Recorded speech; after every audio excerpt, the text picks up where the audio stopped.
Good morning, my friends. It's Monday again, Mindful Monday. My name is Nova. I am an employee of Pivot, and we're doing these sessions every Monday morning at 10 o'clock to maybe add a little bit of mindfulness into our lives.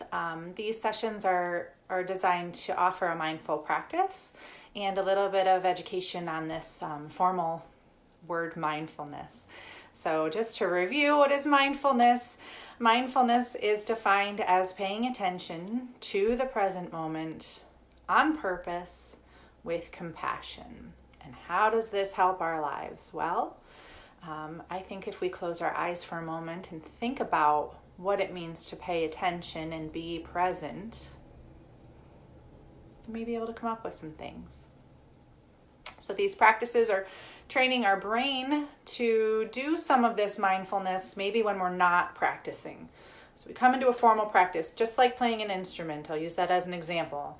Pick up a guitar, don't necessarily know how to play it immediately.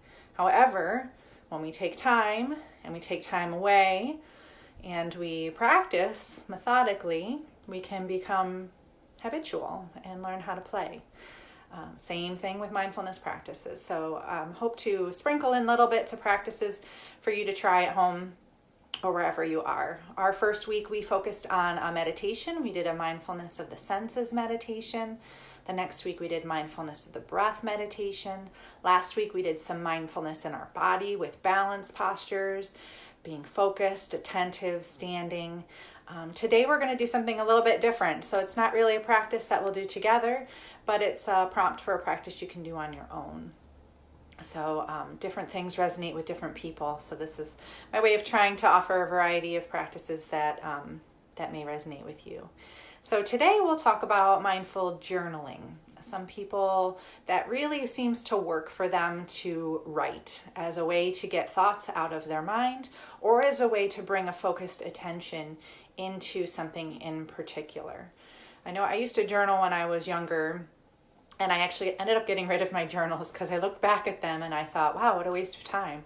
All I did was write about what I was thinking at the time, which at that time it was teenage stuff. It was boys. It was a cycle of pattern of thought that really wasn't serving me or doing anything good for me. So once I discovered mindful journaling, prompted journaling, focused journaling, that seemed to be more of an appropriate outlet for me. One of my favorite mindful journaling techniques that I like to use is called 3 Things.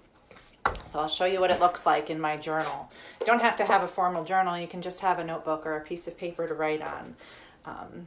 3 things. So to this prompt, I don't know if you'll be able to see it with my light here, but it says 3 things. And at the top we say 3 things that I am thankful for. And you list your 3 things. Second down is 3 things I am proud of. List your 3 things. And at the bottom is 3 things I am looking forward to. I find this is a great way to start the day.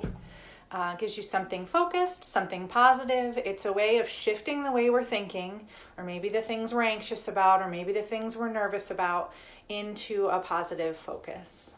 I worked with young children last school year, and this was my gift to them as we left at the end of the school year. I handed them a piece of paper and said, here's some medicine when you're feeling down. It's kind of like medicine. It really is a quick, easy little way to shift the way you're thinking and to bring some focus to it. I've even gotten my teenage kids to do it with me when we do bell ringers before homeschooling these days. So I invite you to try it for yourself. I invite you to share it with your family.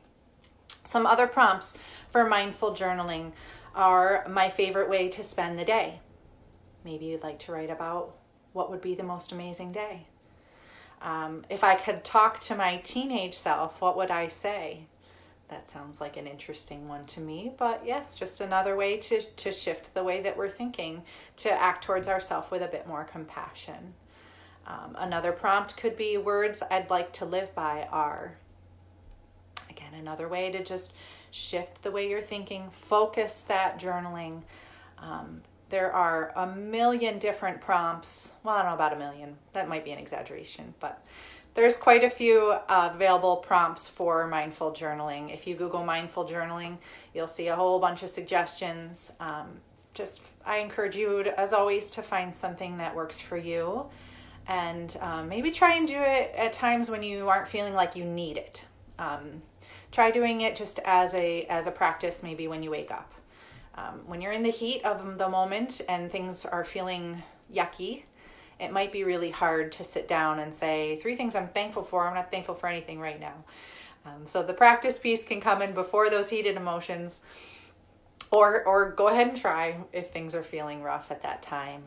It's just a way to shift our brains. It's a way to draw focus and attention into compassion, into positivity, and I encourage you to try it. So thank you for joining me today, and I wish you a wonderful day.